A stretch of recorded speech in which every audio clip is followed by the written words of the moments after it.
One of the first poses we're going to learn today is the Crescent Lunge. You want to start this pose in the tabletop position. So bring your blanket under your knees. And from the tabletop position, root down through the knees. You want to make sure that your knees are underneath your hips and just lift your upper body. From here, lengthen the spine and take your right foot and bring it forward.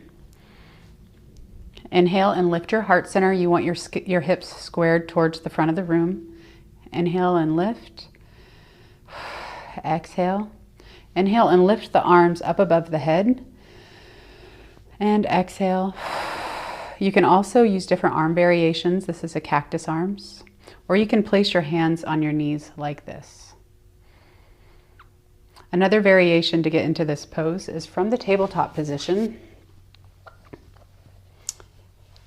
On an inhale, just bring your right leg up in between your hands. If this is challenging for you, you can use the first version.